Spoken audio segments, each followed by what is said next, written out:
사무엘하. 사무엘상에 대한 영상에서 우리는 이 책의 세 명의 중심 인물인 사무엘, 사울, 다윗을 만났습니다. 사무엘상의 문학적 구조상 먼저 사무엘이 소개되고 사울 왕의 부상과 몰락이 다윗의 부상에 대비되는 것도 보았습니다. 사무엘하는 이스라엘의 왕이 된 다윗의 삶을 둘로 나눠 먼저 성공과 복을 누리는 시절, 다음은 큰 도덕적 실패와 그로 인한 슬픈 결과를 그립니다. 그리고 잘 짜여진 결론에서는 다윗의 삶의 선과 악을 되짚어보고 그의 가문에서 나올 미래의 왕에 대한 소망을 심으며 마무리합니다. 사무엘하는 사울의 죽음으로 시작되는데요. 다윗은 자기를 죽이려 했던 장본인의 죽음을 애도하는 장문의 시로 모두를 놀라게 합니다. 다시 한번 저자는 다윗의 겸손하고 긍휼한 품성을 보여주며 자기 원수의 죽음조차 슬퍼하는 사람으로 그립니다. 이후 다윗은 성공과 하나님의 복을 누리는 시절을 경험합니다. 온 이스라엘이 다윗에게 와서 모든 지파를 통일하고 자신들의 왕이 되어달라고 간청하죠. 왕이 된 다윗이 맨 처음 한 일은 예루살렘을 정복하고 이스라엘의 수도로 삼아 시온으로 이름을 바꾼 것입니다. 그때부터 그는 수많은 전투에서 승리하며 이스라엘의 영토를 넓혀갑니다.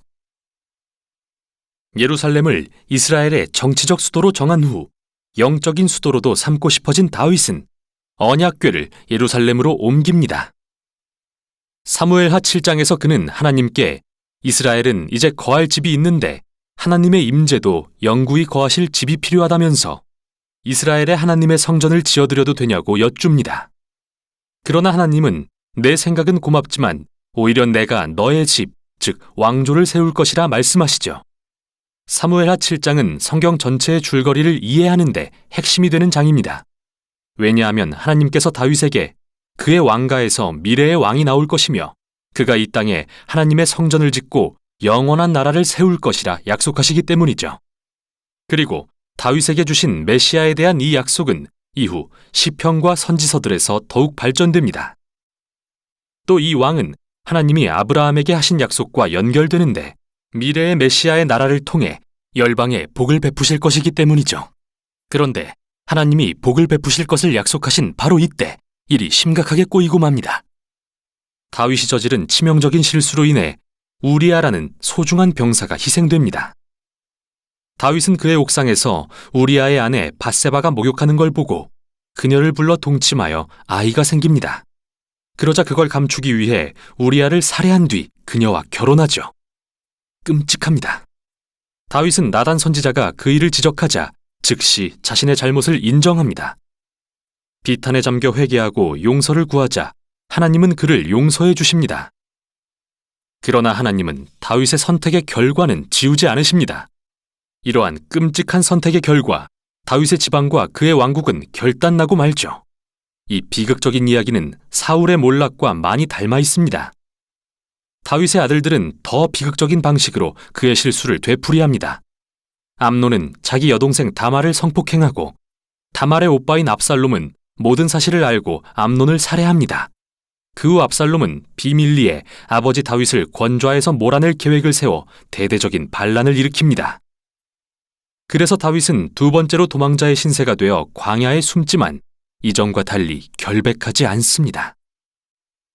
결국 반란은 다윗의 아들이 살해됨으로 끝나고 다윗의 마음은 찢어집니다. 이렇게 그는 또다시 자신을 죽이려던 자의 죽음을 애도합니다.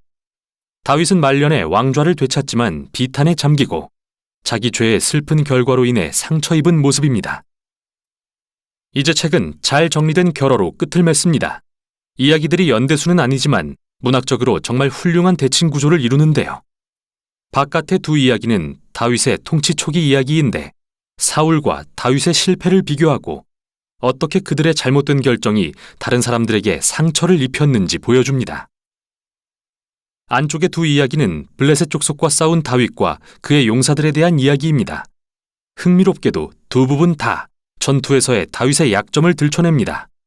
1장부터 9장에 승리하던 다윗과 반대로 이제는 남의 도움에 의존하는 연약해진 다윗을 봅니다.